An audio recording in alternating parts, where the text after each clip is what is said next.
UP board परीक्षा 2026 के लिए क्लास 12 जीव विज्ञान अर्थात बायोलॉजी का मॉडल पेपर लेकर के आए हैं।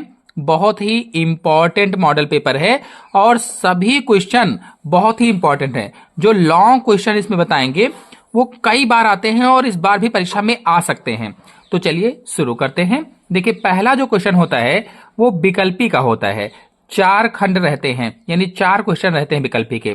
पहला है, मिलर के प्रयोग में हाइड्रोजन, अमोनिया तथा मीथेन में अनुपात था। जो मिलर का प्रयोग किया था उन्होंने, तो उसमें हाइड्रोजन, अमोनिया और मीथेन का अनुपात क्या था बताना है। अगर आप लोग मिलर का प्रयोग देखना चाहते हैं कि मिलर का प्रयोग क्या था, तो हमने चित्र सहित समझाया हुआ है बहुत ही आसान तरीके से। आप लोग जाकर के हमारे चैनल से समझ सकते हैं, देख सकते हैं। एक बार देखेंगे और समझ में आ जाएगा। फिलहाल इसमें आंसर सही होगा पहला, 2:1:2 था। यानी कि जो मिलर थे, स्टैनले जो मिलर थे, मिलर ने क्या निष्कर्ष निकाला था? मिलर ने निष्कर्ष निकाला था कि आज से लगभग 3 से 4 खरब वर्ष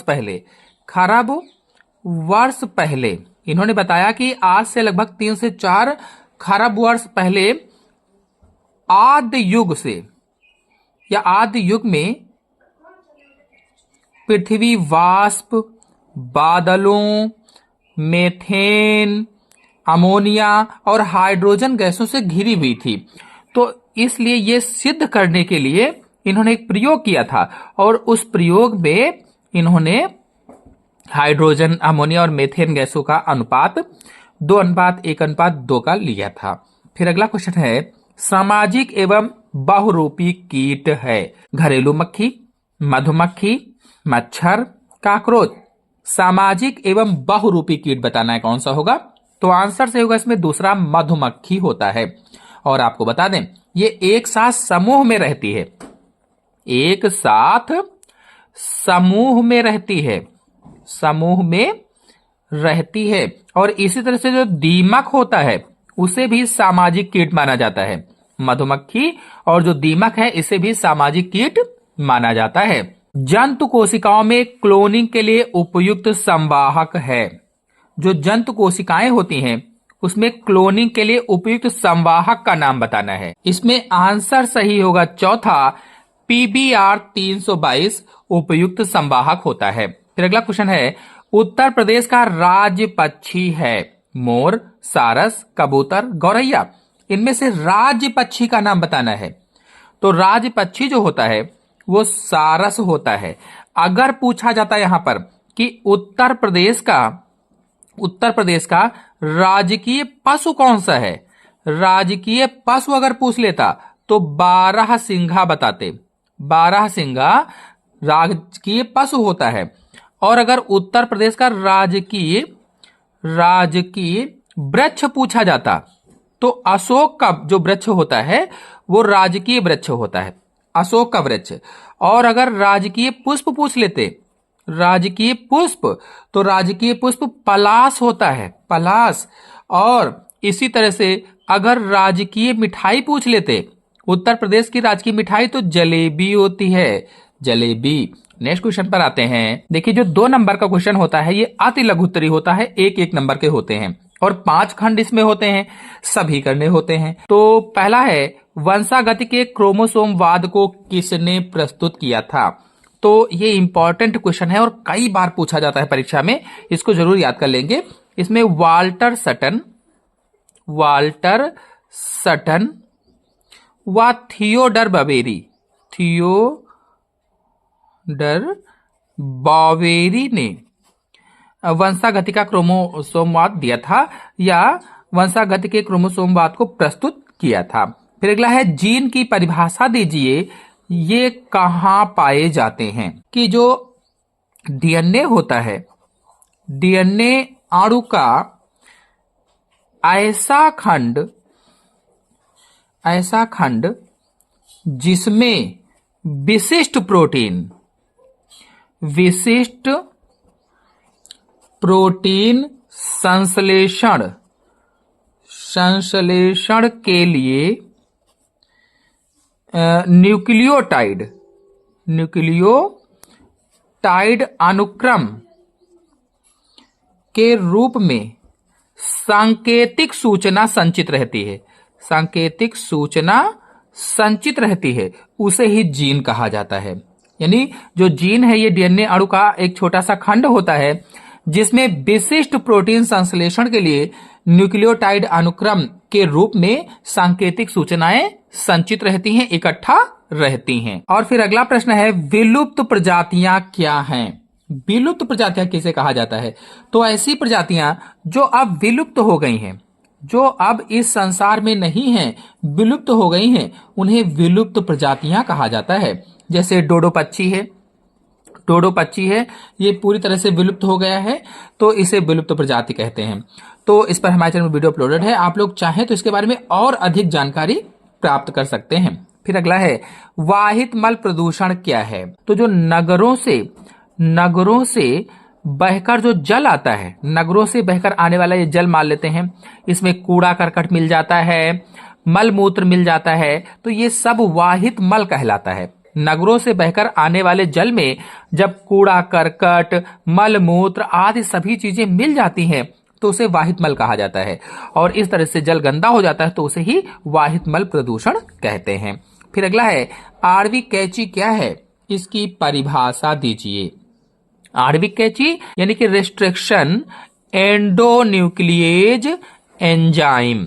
ये जो आणविक कैंची है या रिस्ट्रिक्शन एंडोन्यूक्लिएज एंजाइम है, ये जो डीएनए होता है, डीएनए को स्पेसिफिक प्लेसेस से कट लगाता है, डीएनए को स्पेसिफिक प्लेसेस से कट करता है। और इसका प्रयोग कहाँ करते हैं? तो इसका प्रयोग डीएनए जो कट किया जाता है उसमें करते हैं, डीएनए फिंगरप्रिंटिंग वगैरह में किया जाता है। और फिर अगला है लघु उत्तरीय प्रश्न। तो ये 3 नंबर वाला जो होता है, इसमें प्रभाविता और तो लघु उत्तरीय प्रश्न 3 नंबर वाला होता है, उससे 2-2 नंबर का होता है। तो इसमें प्रभाविता और अप्रभाविता में विभेद कीजिए। तो देखिए, जब संतति में एक जोड़ी विरोधी जीन उपस्थित हो तो एक जीन दूसरे जीन की अभिव्यक्ति को रोक कर स्वयं प्रकट होता है, तो उसे ही प्रभाविता कहते हैं। यानी कि जैसे यहां पर कैपिटल टी है और यहां पर स्मॉल टी है, दोनों के बीच में क्रॉस कराया जाता है, तो यहां कैपिटल टी स्मॉल टी, ये कैपिटल टी है, कैपिटल टी स्मॉल टी आता है। तो देखिए, ये लंबे पौधे थे, ये बौने पौधे थे, तो यहां लंबे पौधे उत्पन्न हुए। तो देखिए, लंबापन यहां था, यहां बौनापन था, यहां लंबे पौधे उत्पन्न हुए, तो ये प्रभावी हुआ और ये अप्रभावी हो गया, क्योंकि ये प्रकट हो गया यहां पर, तो इसे ही प्रभाविता कहते हैं। और अप्रभाविता जो प्रभावी ना हो। फिर अगला है, एमआरएनए और टीआरएनए में अंतर बताइए। तो आपको बता दें, एमआरएनए मैसेंजर आरएनए होता है, मैसेंजर, और ये ट्रांसफर आरएनए होता है। इन दोनों पर अंतर हमारे चैनल में अपलोडेड है, आप लोग जाकर के अच्छी तरीके से समझ सकते हैं। बहुत ही सरल वे से समझाया है, प्रभाविता और अप्रभाविता वाला भी अच्छी तरीके से समझाया गया है। फिर अगला है, जीव की उत्पत्ति के संबंध में कोइसरवेट्स के योगदान को स्पष्ट कीजिए। तो माना जाता है कि जो जीवन का विकास है, जीवन का जो विकास हुआ है, वो प्रोटीन के कोलाइडी कण जो थे वो पॉलीसेक्राइड्स के रूप में बने और उसके चारों ओर एक लेयर जैसा बन गया इस तरह से, तो उसे ही क्या कहा जाता है? कोइसरवेट्स कहा जाता है। तो इस पर हमारे चैनल में वीडियो अपलोडेड है, आप लोग जाकर के अच्छी तरीके से समझ सकते हैं। अब बायोपायरेसी किसे कहते हैं कहा गया है? तो देखिए, इसको हम एक चित्र के माध्यम से समझाते हैं आपको। जैसे ये एक देश है और ये एक दूसरा देश है, इसमें इसके प्राकृतिक संसाधन और इसमें इसके प्राकृतिक संसाधन है। अब इसमें कोई अच्छे बहुत सारे प्राकृतिक संसाधन थे, इस देश ने क्या किया कि इसको बताया भी नहीं, इसको सूचना भी नहीं दिया और इस देश के प्राकृतिक संसाधनों का हनन कर लिया या उनका प्रयोग कर लिया। तो इसे ही बायोपायरेसी कहा जाता है। किसी एक देश के द्वारा किसी दूसरे देश के प्राकृतिक संसाधनों की चोरी करना, उनका उपयोग करना, उनका यूज करना ही बायोपायरेसी कहलाता है। और इसके बाद में घड़ियाल परियोजना का संक्षेप में वर्णन कीजिए। इस पर हमारे चैनल में वीडियो अपलोडेड है, आप लोग जाकर के अच्छी तरीके से समझ सकते हैं। अगले क्वेश्चन पर आते हैं। फिर लघु उत्तरीय प्रश्न पर आते हैं। ये सेकंड लघु उत्तरीय पार्ट है और 4, 5 और 6 ये तीनों लघु उत्तरीय होते हैं, 3-3 नंबर के होते हैं और इसमें 4-4 क्वेश्चन होते हैं। तो पहला है असंग जनन क्या है, उपयुक्त उदाहरण देकर समझाइए। तो देखिए कुछ ऐसे पौधे होते हैं जिनमें जनन भी नहीं होता है और अर्धसूत्री विभाजन भी नहीं होता है, अर्धसूत्री विभाजन भी नहीं होता है और जनन भी नहीं होता है, फिर भी नया पौधा बन जाता है, उसे ही असंग जनन या एपोमिक्सिस कहा जाता है। यानी कुछ पौधों में युग्मक संलयन भी नहीं हुआ और अर्धसूत्री विभाजन भी नहीं हुआ। युग्मक संलयन और अर्धसूत्री विभाजन के बिना ही नया पौधा बन जाता है, नया जीव बन जाता है, उसे ही असंग जनन कहा जाता है। जैसे नींबू है, नींबू ले लीजिए, और इसी में क्रेपिस है, क्रेपिस ले लीजिए। इस तरह से उदाहरण हो जाएंगे। फिर अगला है शुक्र जनन नलिका की संरचना का वर्णन कीजिए। तो देखिए शुक्र जनन नलिका की संरचना मैंने बहुत ही आसान तरीके से बनाना बताया हुआ है। पूरा डिटेल से चित्र कैसे बनाएं आप लोग जाइए देखिए, समझ में तुरंत आ जाएगा। हमारे चैनल में अपलोडेड है। आप यूट्यूब सर्च बॉक्स में लिखना शुक्र जनन नलिका की संरचना और लिख देना आगे बायोलॉजी, फिर स्पेस छोड़ साइंस, फिर स्पेस छोड़कर साइंस लिखना और यस के लिख देना। आ जाएगा वीडियो, देख लीजिए, तुरंत समझ में आ जाएगा। फिर अगला है सरोगेट माँ क्या है। देखिए सरोगेट माँ क्या होती है कि जैसे कोई एक स्त्री है और ये दूसरी स्त्री है, तो इसने क्या किया कि अपने जो बच्चे को था इसके गर्भाशय में पलवाया, तो इसको सरोगेट माँ कहा जाता है। यानी कि किसी कारणवश यदि ये अपने क्या कहते हैं कि गर्भाशय में बच्चे को नहीं रख पा रही है, तो जो बाहर निषेचन करवाया जाता है इसके पति के शुक्राणु लेकर के और इसके अंडाणुओं को लेकर के एक बाहर निषेचन करवाते हैं। जब भ्रूण बन जाता है तो इस स्त्री के दूसरी स्त्री के गर्भाशय में स्थापित कर दिया जाता है और इसके बाद में जब बच्चा पैदा होता है तो ये वाली स्त्री जो होती है उसको अब बच्चा दे देती है और इसी स्त्री को सरोगेट माँ कहा जाता है। तो हमारे चैनल में वीडियो अपलोडेड है, आप लोग जाकर के अच्छी तरीके से समझ सकते हैं। फिर अगला है डाउन सिंड्रोम के बारे में समझाइए। डाउन सिंड्रोम क्या होता है। तो देखिए चूंकि हमारे एक कोशिका में 46 गुणसूत्र पाए जाते हैं और जो 21वीं जोड़ी का गुणसूत्र होता है, 21वीं जोड़ी के गुणसूत्र में ट्राइसोमी होने के कारण, यानी 2 की जगह पर 3 गुणसूत्र होने के कारण डाउन सिंड्रोम उत्पन्न हो जाता है। और इसमें जो चेहरा होता है व्यक्ति का, चेहरा मंगोलों के समान हो जाता है, इसीलिए इसे मंगोलियाई जड़ बुद्धिता या मंगोलियाई जड़ता भी कहा जाता है। तो इस पर हमारे चैनल में वीडियो अपलोडेड है, आप लोग जाकर के अच्छी तरीके से समझ सकते हैं। फिर अगला है समारंभन कोडान एवं समापन कोडान से आप क्या समझते हैं। देखिए जो समारंभन कोडान है ये AUG होता है, AUG। जो समापन कोडान है UAA, UAG, UGA होते हैं। UAA, UAG और UGA होते हैं। तो ये समापन कोडान होते हैं और ये श्रृंखला को समाप्त करवाते हैं। और फिर अगला क्वेश्चन है ओपेरिन की परिकल्पना पर टिप्पणी लिखिए। ओपेरिन की परिकल्पना पर टिप्पणी लिखनी है। तो आपको बता दें पृथ्वी पर जीवन की उत्पत्ति, पृथ्वी पर जीवन की उत्पत्ति से संबंधित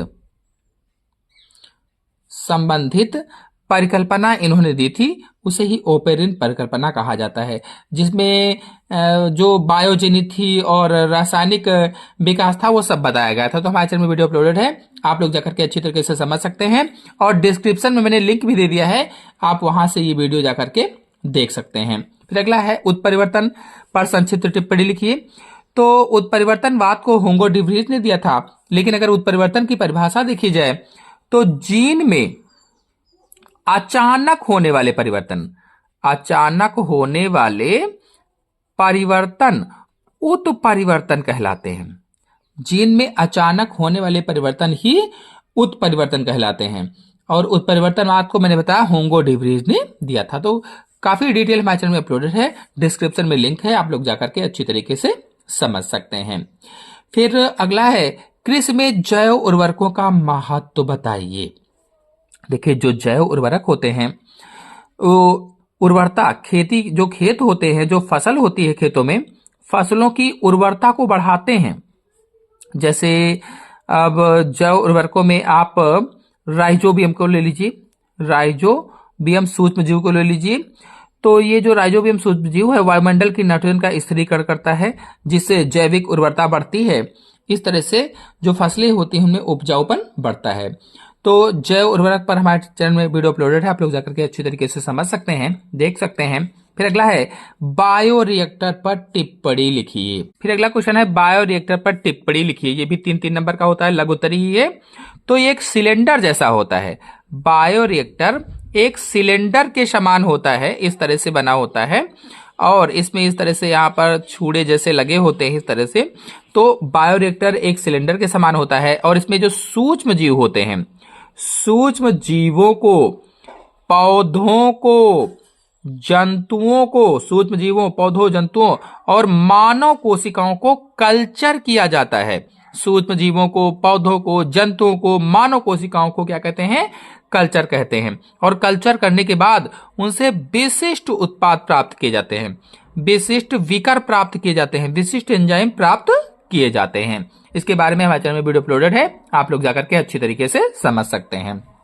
फिर अगला है एंजाइम चिकित्सा क्या है, यह जीन चिकित्सा से कैसे भिन्न है? तो जीन चिकित्सा और एंजाइम चिकित्सा पर हमारे चैनल में वीडियो अपलोडेड है, आप लोग जाकर के अच्छी तरीके से समझ सकते हैं। अगला क्वेश्चन है अंतरजातीय स्पर्धा को उदाहरण सहित समझाइए। जो अंतरजातीय स्पर्धा हमारे चैनल में वीडियो अपलोडेड है, आप लोग जाकर के अच्छी तरीके से समझ सकते हैं। रेड डाटा बुक, तो रेड डाटा बुक में विलुप्त हो रहे या विलुप्त हो चुके जीवों की एक लिस्ट है जिसे रेड डाटा बुक कहा जाता है। हमारे चैनल में वीडियो अपलोडेड है, आप लोग जाकर के अच्छी तरीके से समझ सकते हैं, इसको देख सकते हैं। फिर जो विस्तृत उत्तरीय प्रश्न होते हैं वो 3 होते हैं, 7 नंबर, 8 नंबर और 9 नंबर में। अब इसमें देखिए अथवा सब में लगा होगा, यानी 2-2 क्वेश्चन होंगे और एक करना होगा। अगर आपको ये आता है तो ये कर दीजिए, ये नहीं आता तो ये वाला कर दीजिए। तो पुष्पी पौधों में लघु बीजाणु जनन बहुत ही ज्यादा इंपॉर्टेंट है, वेरी मोस्ट इंपॉर्टेंट है और अक्सर करके परीक्षा में आ जाता है, इसको जरूर तैयार कीजिएगा। पर परागण में होने वाले लाभ और हानि का उल्लेख कीजिए। ये दोनों हमारे चैनल में अपलोडेड है, आप लिखिएगा लघु बीजाणु जनन, स्पेस छोड़िए बायोलॉजी साइंसेस के इंटर कीजिए, आ जाएगा, या फिर डिस्क्रिप्शन में मैंने इसका लिंक दे दिया है, वहां से आप जाकर के देख सकते हैं, समझ सकते हैं।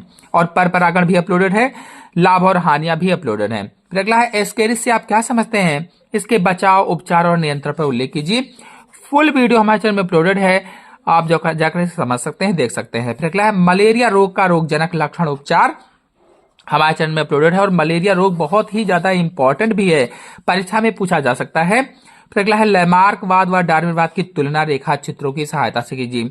तो आप क्या करेंगे, जिराफ वाले चित्र बना करके, रेखा चित्र बना करके उनकी तुलना कर देंगे, बहुत ही आसान तरीका है, समझ जाएंगे, आप जाकर के चैनल से देख लीजिए हमारे। फिर अगला क्वेश्चन है पृथ्वी पर जीवन की उत्पत्ति का संक्षिप्त विवरण दीजिए।